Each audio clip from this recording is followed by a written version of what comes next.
நான் செய்வேன். உங்க காலை அமுக்கி விடட்டுமா? ஐயோ அவ்வளவு வேண்டாம். எபிசோட காலையிலேயே நம்ம எஃப்ஜே இருக்காருல்ல, அவர் இப்பதான் பிக் பாஸ் வீட்ல இருந்து சூப்பர் டிலக்ஸ் வீட்டுக்கு போயிருக்காரு. அதனால நம்ம பாரு கூட்டு சூப்பர் டிலக்ஸ் வீட்டை கிளீன் பண்ண சொல்றாங்க. அதுக்கு நம்ம பாரு, உங்களுக்கு வேலை செய்யற அது எனக்கு பிரச்சனை இல்ல, ஆனா என்னால வெறும் வயித்துல வேலை செய்ய முடியாது, அதனால நான் ஒரு டீ குடிச்சிட்டு போய் வேலை செய்யறேன் அப்படின்னு சொல்லி எஃப்ஜே கிட்ட சொல்ல, அதுக்கு நம்ம எஃப்ஜே, ஏன் நாங்களும் தான் வெறும் வயித்துல வேலை செஞ்சோம், உங்களால பண்ண முடியாதா? ஏங்க ஒரு சிங்கிள் டீ குடிக்கிறதுனால என்னங்க ஆக போகுது? டீ குடிச்சிட்டு உங்களுக்கான வேலைகளை பார்க்கலாம் அப்படின்னு நாங்க நினைச்சது தப்பா? அப்ப நம்ம எஃப்ஜே கனியை கூட்டு, இத பாருங்க இவங்க எல்லா ரூல்ஸையும் பிரேக் பண்ணிட்டு இருக்காங்க, ஒழுங்கா இவங்களுக்கு பனிஷ்மெண்ட் கொடுங்க. ஏப்பா நைட்டு நீங்க பண்ண சொன்னீங்க, அதுக்கு அவங்க காலையில எந்திரிச்சு பண்றேன்னு சொன்னாங்க, காலையில எந்திரிச்சு ஒரு டீ குடிச்சிட்டு வேலை செய்யலாம் அப்படின்னு சொல்றது தப்பா? ஏங்க பிரவீன் தான் டீ குடிக்கல, ஆனா அவரு எல்லாருக்கும் டீ போட்டு தராருல்ல, ஃபர்ஸ்ட் டீ ரெடி ஆகணும்ல, அங்க டீ கொதிக்கிற வரைக்கும் இவங்களை வந்து வேலை செய்ய சொல்லுங்க. நேத்து வயிறு முட்டை சாப்பிட்டுட்டு தான் உங்களுக்காக நான் வேலை பார்த்தோம், ஆனா இன்னைக்கு வெறும் வயித்துல உங்களுக்கு வேலை செய்ய முடியாது அப்படின்னு சொல்லி பாருக்கா கொடியை தூக்க. ஆனா இன்னைக்கு வெறும் வயித்துல ஒண்ணுமே சாப்பிடாம உங்களுக்கு வேலை பார்க்கணும் அப்படிங்கறது வந்து எங்கனால முடியாது. அப்ப நம்ம எஃப்ஜே ரூல்ஸ்னா எல்லாருக்கும் ஒண்ணுதானே? வியானா மட்டும் அங்க வேலை செய்யறாங்க, ஆனா பாரு மட்டும் வேலை செய்ய மாட்டாங்களா? வியானாவும் வேலை செய்யறா தானே, அவளும் எதுவும் சாப்பிடல தானே? இப்படி வியானா பத்தி எல்லாரும் பெருமையா பேசிட்டு இருக்கும் போது அந்த பக்கம் ஆதிரை வியானா கிட்ட உரண்டை எடுத்துட்டு இருக்காங்க. அது என்னன்னா, ஆதிரை வியானா வேலை செஞ்சிட்டு இருக்கும் போது கண்டினியூஸா வேற ஏதாவது வேலை கொடுத்திருக்காங்க. அதுக்கு நம்ம வியானா, ஏய் இப்பதானே அந்த வேலையை செஞ்சுட்டு இருந்தேன், சும்மா சும்மா கூட்டு வேலை வாங்கிட்டு இருக்கீங்க, சும்மா சும்மா வேலை செய்ய முடியாது, ஐ நீட் சம் ரெஸ்ட். ஓ நீங்க சூப்பர் டிலக்ஸ்ல இருக்கும்போது அப்படிதான் வேலை வாங்குனீங்களா? நீங்க மட்டும் கேப்பே இல்லாம எங்களை வேலை வாங்குனீங்கல்ல, நாங்க ஒண்ணு அப்படிலாம் வேலை வாங்கல, நாங்க மனிதாபிமானத்தோட தான் வேலை வாங்கணும். ஏங்க நீங்க சூப்பர் டிலக்ஸ் வீட்ல இருக்கும்போது சுபிக்ஷா ஏதாவது வேலை சொன்னா நீங்களும் கூட சேர்ந்து வேற வேலை சொல்லுவீங்கல்ல?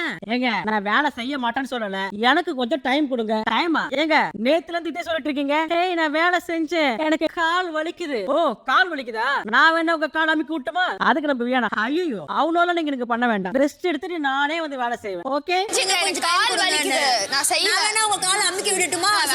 ஐயோ அவ்வளவு வேண்டாம். அப்படியே கட் பண்ணா நம்ம கனி எஃப்ஜேவும் பார்வையும் கூட்டு கன்வின்ஸ் பண்ணிட்டு இருக்காங்க. இப்ப கனி என்ன சொல்றாங்கன்னா, நீங்க ஒரு வேலை சொன்னீங்க அப்படின்னா அட்லீஸ்ட் அவங்களுக்கு ஒரு 5 நிமிஷம் இல்ல 10 நிமிஷமா டைம் கொடுங்க அப்படின்னு சொல்ல, இதுக்கு நம்ம ஆதிரை அவங்களுக்கு நான் 10 நிமிஷம் டைம் கொடுத்துறேன் ஆனா செய்ய மாட்டாங்க அப்படின்னு சொல்லி வியானாவை கையை காட்ட, அதுக்கு திரும்பவும் நம்ம வியானா சும்மா சும்மா வேலை கொடுத்தா எப்படிங்க செய்யறது, அதெல்லாம் செய்ய முடியாது அப்படின்னு சொல்லி இவங்களும் கொடியை தூக்க, சும்மா சும்மா நாங்க எப்பங்க வேலை கொடுத்தோம் உங்களுக்கு? ஆமா நீங்க இப்பவே வான்னு சொன்னீங்க, இப்பவே வானா எப்படி வர முடியும்? தெளிவா சொல்லுங்க, இப்பவே வான்னு நான் சொன்னா இல்ல ஒரு நிமிஷம் நான் சொன்னா? நான் இப்பவே வாங்கன்னு உங்களுக்கு கூப்பிடவே இல்ல, ஒரு நிமிஷம் அப்படின்னு கூட்ட, இப்படிதான் பேச்ச மாத்தி மாத்தி பேசாதீங்க அப்படின்னு ரெண்டு மாறி மாறி அடிச்சுக்கிச்சீங்க. இப்போ ஆதிரை ஸ்ட்ரைட்டா போய் கனி கிட்ட கம்ப்ளைண்ட் பண்றாங்க, அவங்க ரூம் கிளீனிங் மட்டும் தான் அசைனா இருக்காங்களா, வேற எந்த வேலை சொன்னாலும் செய்ய மாட்டாங்களா, சோ அவங்க ரூல் பிரேக் பண்ணதால அவங்க இப்ப பனிஷ்மெண்ட் பண்ணி ஆகணும் அப்படின்னு சொல்லி கனி கிட்ட ஆர்டர் போட, கனி நேரா வியானா கிட்ட போயிட்டு, நீங்க அந்த வீட்டுக்காக அசைன் பண்ணப்பட்ட 2 பேர், நீங்க ரெடி ஆகிறதுக்கு எவ்வளவு டைம் வேணா எடுத்துக்கோங்க, ஆனா அவங்க சொல்ற வேலையை தட்டாம செய்யுங்க. அது மட்டும் இல்ல அவங்களுக்கு இன்னொரு பவரும் இருக்கு, அவங்களுக்கு யார் வேணுமோ அவங்கள கூட்டு அவங்க ஸ்ட்ரைட்டா வேலை வாங்கிக்கலாம். சரின்னு ஒத்துக்கிட்டு இப்ப வேணா அந்த ரூமுக்கு போனாங்க, ஆனா அவங்க என்ன பண்ணாங்க, கிளீனிங் டீம் யூனிஃபார்ம் இருக்குல்ல அதை போடாம போயிட்டாங்க. சோ அது ரூல்ஸ் பிரேக்ல வந்துருச்சு. இத பார்த்து எஃப்ஜே, ஏங்க அவங்க மேல அந்த ஓவர் கோட் போடாம போய் ரூம் கிளீன் பண்றாங்க, அதனால அவங்களுக்கு நீங்க பனிஷ்மெண்ட் கொடுத்தே ஆகணும் அப்படின்னு சொல்லி எஃப்ஜே கனிக்கு ஆர்டர் போட, கனி வந்து நீ என்ன பண்ணாலும் நீ யூனிஃபார்ம் போடாம அந்த வீட்டுக்குள்ள போனது தப்பு, சோ உனக்கு பனிஷ்மெண்ட் இருக்கு அப்படின்னு சொல்லி 20 தோப்புக்காரன் போடு அப்படின்னு சொல்லி ஆர்டர் போட, பியானாவும் 20 தோப்புக்காரன் போட்டு முடிச்சாங்க. இந்த பிரச்சனை இதோட முடிஞ்சுதா அப்படின்னு கேட்டா அதான் இல்ல. 20யா? 20 பண்ணுங்க. 1 2 3.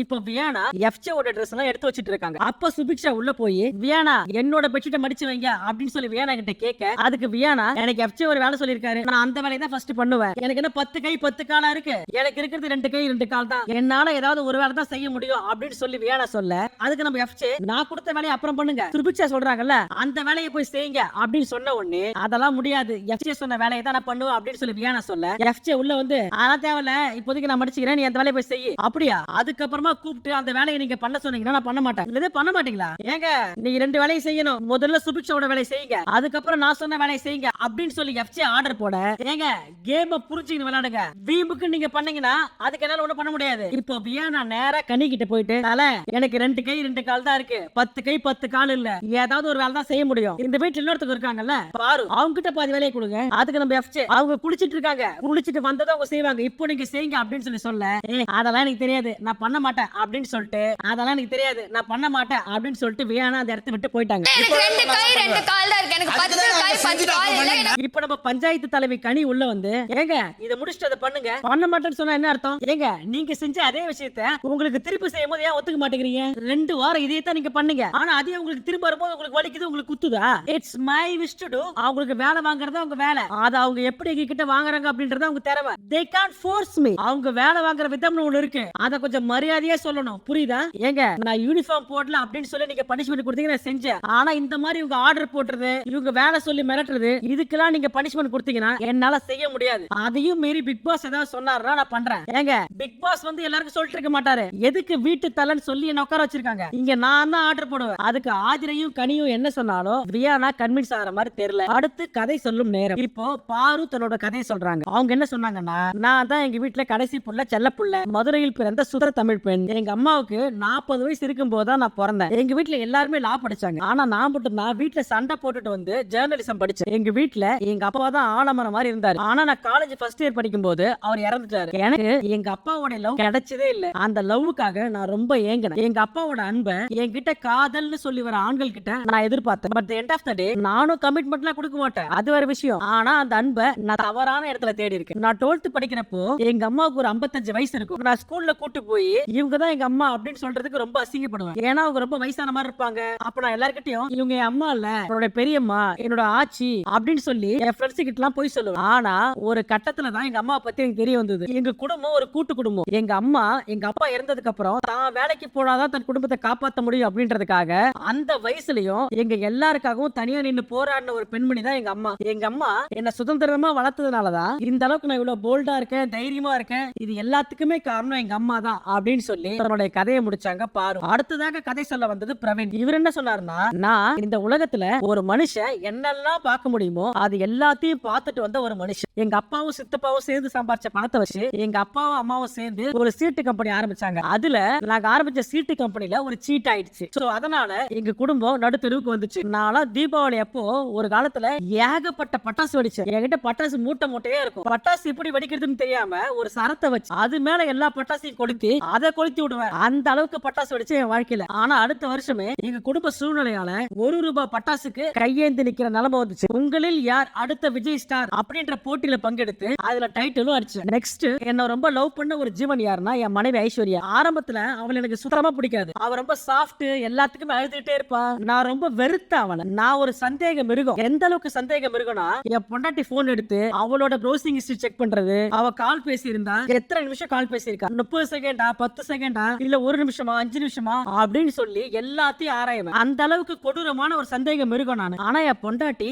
எல்லா டார்ச்சரையும் தாங்கிட்டு என் கூட வாழ்ந்தா. எனக்கு இருந்த பழக்க வழக்கத்தினால நான் மென்டலி ரொம்ப டிஸ்டர்ப் ஆயிட்டேன். அழுது அழுது அழுது கடைசியா ஒரு விஷயம் நான் புரிஞ்சுக்கிட்டேன். இந்த புள்ளைய விட்டா நம்ம வாழ்க்கையில வேற ஒண்ணுமே இல்ல. எனக்கு கடவுளா கொடுத்த வரம் என்னோட ஐஷு தான். எல்லா விஷயத்திலயும் என்ன மோல்ட் பண்ணி இப்படி ஒரு மனுஷனா செதுக்கி வச்சிருக்கா அப்படின்னா அதுக்கு காரணம் ஐஷு தான் அப்படின்னு சொல்லி தன்னோட கதையை முடிச்சாரு பிரவீன். அடுத்தது மறுபடியும் குப்பை பிரச்சனை. இப்போ வியானாவும் பாருவும் சேர்ந்து சூப்பர் டிலக்ஸ் விட்டு கிளீன் பண்ணிட்டு இருக்காங்க. அப்போ சுபிக்ஷா பாருவை கூட்டு பாரு இந்த குப்பையெல்லாம் எடுத்துமே அங்க போடுங்க அப்படின்னு சொன்ன உடனே அதுக்கு நம்ம பாரு குப்பையெல்லாம் என்னால எடுக்க முடியாது, நீங்க போய் போடுங்க, உங்களுடைய குப்பைய நீங்க தான் போய் போடணும். அப்ப சுபிக்ஷா வீட்டு வேலை பாக்குறவங்க தான் குப்பையை எடுத்துட்டு போய் போடணும். அதெல்லாம் என்னால பண்ண முடியாது. இல்ல எனக்கு புரியல, இதுல என்ன புரியல? உங்களுடைய குப்பைய நீங்க எடுத்துட்டு போய் போடுங்கன்னு தான் நான் சொல்றேன். உங்களுடைய குப்பைய என்னால கைய வச்சு எடுத்து போட முடியாது. இதுதான் என்னோட பவுண்டரி.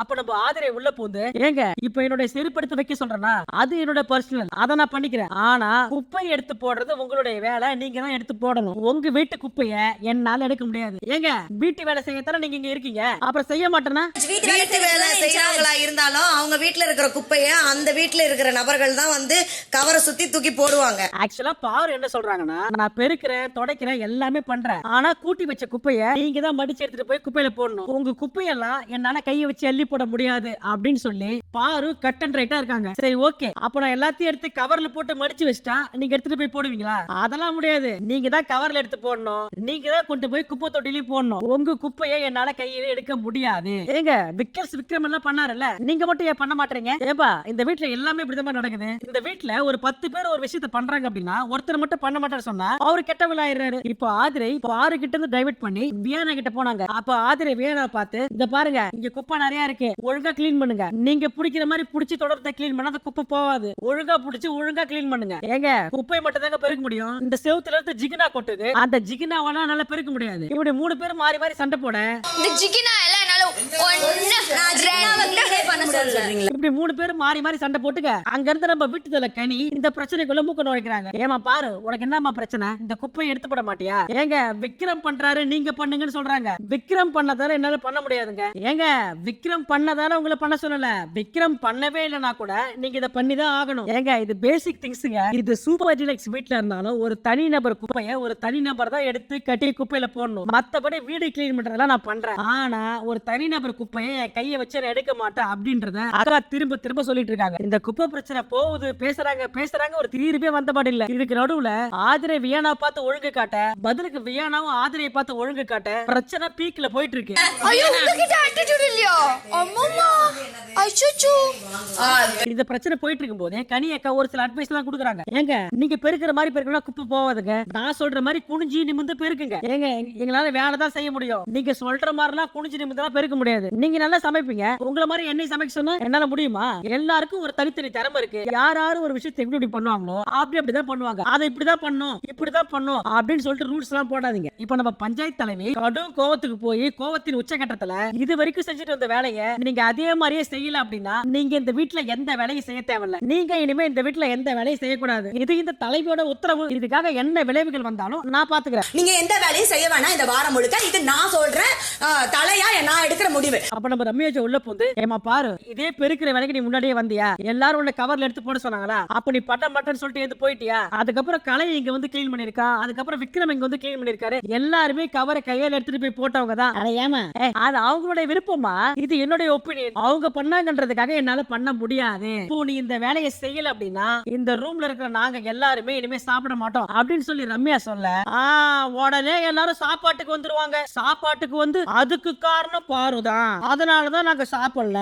கேவலமான அரசியல் பண்ணாதீங்க. இப்படி பேசிக்கிட்டே பாரு அந்த இடத்த விட்டு நடந்து போனாங்களா? அப்ப ஜூ ஏய் தைரியமா இருந்தா நின்னு பேசு, எதுக்கு பயந்து ஓடுற? அளவுக்கு தைரியம் இல்லன்னு எனக்கு தெரியும்.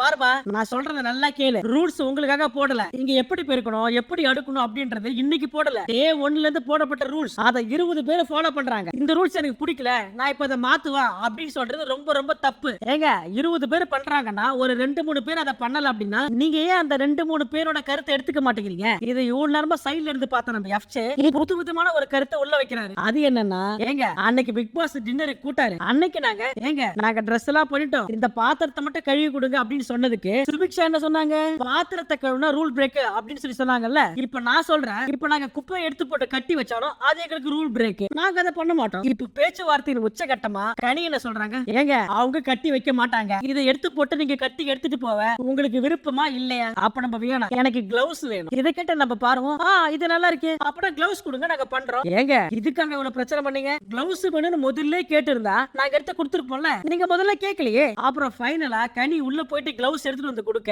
இந்த பிரச்சனை கிளவுஸோட முடிஞ்சது. கடைசியா கிளவுஸ் வாங்கிட்டு வியானாவும் ரூம் கிளீன் பண்ணாங்க. அந்த இடம் கொஞ்சம் அழுக்கா இருக்கு, கொஞ்சம் கிளீன் பண்ணு அப்படின்னு சொல்லும்போது, ஏங்க காலைல இருந்து நிறைய வேலை செஞ்சுட்டேங்க, என்னால இப்ப செய்ய முடியாது அப்படின்னு சொல்லி வியானா சொல்ல, அதுக்கு நம்ம எஃப்சே ஏன் நிறைய சாப்பாடு கொடுக்கும்போது கொட்டிங்கல்ல, இப்போ நிறைய வேலை கொடுக்கும்போது செய் அப்படின்னு சொல்லி தெனாவட்டா பேச, ஏன் நீ தானே கொட்டிக்கின, நீ மட்டும் நான் பட்னியாவை கடந்த. அதுக்கு எஃப்சே ஒரு ரியாக்ஷன் கொடுத்தாரு பாருங்க. இதெல்லாம் பார்க்கும்போது நம்மளுக்கே கடுப்பாகுது, அவங்களுக்கு ஆவாதா? நிறைய சாப்பாடு இங்க கொடுக்கும்போது சாப்பிட்டாங்களா? அப்ப தெரியுங்களா? என்னதான் ஒருத்தவங்களை வேலை வாங்கினாலும் நீ இம்மாத்திர கொட்டிக்கின, உன்னால இம்மா வேலை செய்ய முடியாதா அப்படின்னு சொல்லி வெறுப்பேற்றதெல்லாம் ரொம்ப தப்பு. என்ன கேட்டீங்க அப்படின்னா எஃப்சே அந்த இடத்துல அந்த வார்த்தையை விட்டு வைக்கவே கூடாது. இதுக்கு நீங்க என்ன சொல்றீங்க அப்படின்றத கமெண்ட்ல சொல்லுங்க. அவங்களும் பேசி முடிச்சுட்டு கம்முன்னு போலான்னு பார்த்தா அதுக்கு மறுபடியும் நம்ம எஃப்சே சாப்பாடு எவ்வளவு கொடுத்தாலும் சாப்பிட்டுட்டே இருக்காங்க, ஆனா வேலை எவ்வளவு கொடுத்தாலும் முடியாதுன்னு சொல்றாங்க. இதை கேட்ட வேணா ரொம்ப ஹர்ட் ஆயிட்டாங்க. அப்ப பாருகிட்ட போயிட்டு ஒருத்தவங்க சாப்பிட்ட சாப்பாட நீ எப்படி சாப்பிட்டன்னு கேட்பான். அது எவ்வளவு தப்பான ஒரு விஷயம். ஒருத்தவங்க சாப்பிட்ட விஷயத்த நீ நல்லா சாப்பிட்ட அப்படின்னு சொல்றதே ஒரு மாதிரியா இருக்கும். நீங்க குடுக்கறதெல்லாம் தின்றீங்க, நீங்க குடுக்கறதெல்லாம் தின்றீங்க அப்படின்னா ஏங்க எங்க குடுக்குறாங்க, நாங்க சாப்பிடுறோம். இப்போ இவனுக்கு இதுல என்ன வந்துச்சா? ஏங்க பிக் பாஸ் கொடுத்தாரு, நான் அந்த வீட்ல இருந்து அந்த லக்ஸரி நான் யூஸ் பண்ணிட்டேன், அதுல இவனுக்கு என்ன வந்துச்சு? அது எவ்வளவு தப்பான ஒரு விஷயம். ஒருத்தவங்க சாப்பிட்ட விஷயத்த நீ நல்லா சாப்பிட்டேன்னு சொல்றதே ஒரு மாதிரியா இருக்கும். இப்ப இவனுங்க இருக்கிறானுங்கல்ல, இவனுங்க எல்லாம் ஒரு குரூப் ஃபார்ம் பண்ணிட்டு அதுல ஒருத்தர் நல்லவர் ஞானி, ஒருத்தவங்க மதர் தெரேசா, ஒரு பாடகர் ஒருத்தர், ஒரு அடாவடி ஒண்ணு அப்படின்னு ஒரு குரூப் ஃபார்ம் பண்ணி எங்கள் வீட்டில் எல்லா நாளும் ஒத்துமையா இருப்போம் அப்படின்னு சொல்லி குரூப்பிசம் பண்ணிட்டு இருக்காங்க இவங்க. அன்னைக்கு சாப்பாடு விஷயத்துல எல்லாருக்குமே அளந்து ஒரு கப்புல ஒரு குழம்பு கொடுத்தாங்க. ஆனா ஒருத்தருக்கு மட்டும் 2 கப்பு கொடுக்குறாங்க. அப்படியா? யாருக்கு?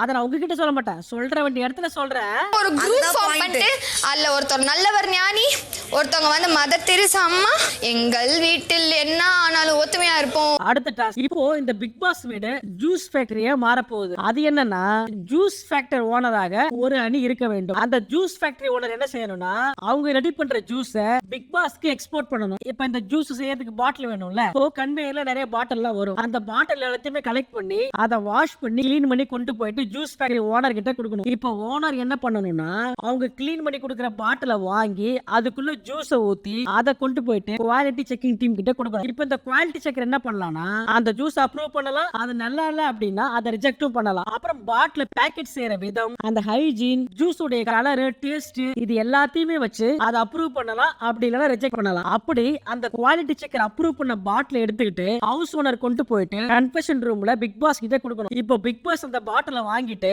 ஒரு பாட்டிலுக்கு ஒரு காயின் அப்படின்னு சொல்லி கொடுப்பாரு. இப்போ அந்த காயின்ல ஓனர் எவ்வளவு வச்சுக்கணும், அந்த பாட்டில் சப்ளை பண்ணவங்களுக்கு எவ்வளவு கொடுக்கணும் அப்படின்றது எல்லாமே அந்த ஓனருடைய டெசிஷன் தான். இப்போ ஜூஸ் ஓனர்ஸ் யாருன்னா, சூப்பர் ரிலாக்ஸ் வீட்ல இருந்து ஒரு 6 பேர். இப்போ இந்த பாட்டில் சப்ளை பண்றவங்க பிக் பாஸ் வீட்ல இருந்து ஒரு 9 பேர். இப்போ கியூசி அதிகாரி பிக் பாஸ் வீட்ல இருந்து ஒருத்தர், சூப்பர் ரிலாக்ஸ் வீட்ல இருந்து ஒருத்தர். இப்போ இந்த கியூசிக்கு என்ன தகுதினா, இப்போ கியூசியான ஓடி பாட்டில கனெக்ட் பண்ண முடியாது. ரெண்டாவது, அதை திறமையா பேசி அந்த பாட்டில வைக்கவும் முடியாது. ஆனா குறை மட்டும் நல்லா சொல்லுவாங்க அப்படின்னு நீங்க நினைக்கிற 2 பேரை சூஸ் பண்ணணும் அப்படின்னு சொல்லி பிக் பாஸ் சொன்னாரா. இப்போ எல்லாரும் சேர்ந்து இந்த குவாலிட்டி செக்கரை சூஸ் பண்ணணும். இதுல இப்போ எல்லாருமே அதிகமா சொன்ன 2 பேரு பாரு அண்ட் திவாகர். ஏன்னா பாரு நல்லா குறை கண்டுபிடிப்பாங்க, அதனால பாருவே குவாலிட்டி செக்கரா இருக்கட்டும் அப்படின்னு சொல்லிட்டு எல்லாருமே பாரு பேரை சொல்ல, இப்போ கனி என்ன சொன்னாங்க, இந்த வியானா இருக்கால அவ நல்லா குறை கண்டுபிடிப்பா, அதனால நான் வியானாவை குவாலிட்டி செக்கரா போடுறேன் அப்படின்னு சொன்ன உடனே இதை கேட்ட வியானா, பிக் பாஸ் எல்லாரும் சேர்ந்து டார்கெட் பண்ற மாதிரி இருக்கு, இந்த ஓட்டிங் சிஸ்டம் எல்லாம் வேணாம், நேரா எந்திரிச்சு போய் பாத்ரூம்ல அழ ஆரம்பிச்சிட்டாங்க. குவாலிட்டி செக்கிங்க்கு கடைசியா முடிவான 2 பேர் பாரு அண்ட் திவாகர். இப்போ பஸ் அடிச்சாங்க. பஸ் அடிச்ச உடனே பாட்டில் வந்துச்சு. அந்த பாட்டிலை கலெக்ட் பண்ணி நல்லா கழுவி அதை எடுத்துட்டு போயிட்டு ஜூஸ் ஓனர்கிட்ட கொடுத்தாங்க. இப்போ ஜூஸ் ஓனரும் இந்த சக்கரை ரசாயனம் எல்லாம் போட்டு எல்லாருமே ஒவ்வொரு ஃபிளேவர்ல ஜூஸ் ரெடி பண்ணாங்க. இப்போ ரெடி பண்ண அந்த ஜூஸை கொண்டு போயிட்டு குவாலிட்டி செக்கரான திவாகர் கிட்டையும் பாரு கிட்டையும் கொடுத்தாங்க. இவங்களும் சும்மா சொல்லக்கூடாது, யாருக்குமே வெஞ்சன்ஸ் அந்த மாதிரி எல்லாம் காட்டாம நேர்மையா டேஸ்ட், குவாலிட்டி, ஹைஜீன் இது எல்லாத்தையும் கரெக்டா பார்த்து எந்த பாட்டில் டேஸ்ட் நல்லா இருக்கு, சுத்தமா இருக்கு அப்படின்னு சொல்லி அதான் அடிப்படையில மட்டுமே பாட்டில ரிஜெக்ட் பண்றதோ அப்ரூவ் பண்றதோ பண்ணிட்டு இருந்தாங்க. இப்போ இவங்க 2 பேரும் குவாலிட்டி செக் பண்ணதுக்கு அப்புறமா ஃபைனல் ரிசல்ட், அதுல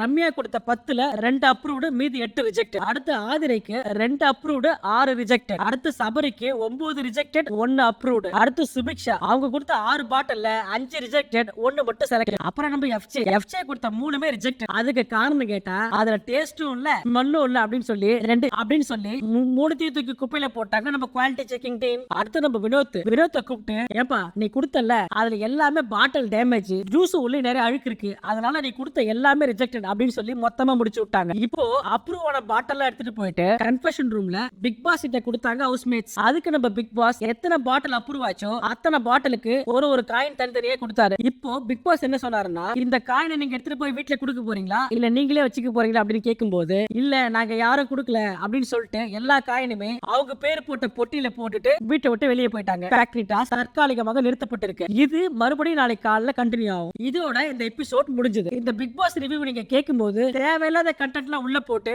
உங்க மைண்டை நாங்க டைவர்ட் பண்ண மாட்டோம். இந்த மாதிரி கிளியரா என்ன நடந்துச்சோ அப்படின்றத தெரிஞ்சுக்கணும் அப்படின்னு நீங்க நினைச்சீங்கன்னா தயவு செஞ்சு நம்ம சேனலை சப்ஸ்கிரைப் பண்ணிட்டு பாருங்க. நான் உங்களை நாளைக்கு சந்திக்கிறேன். Tata bye by.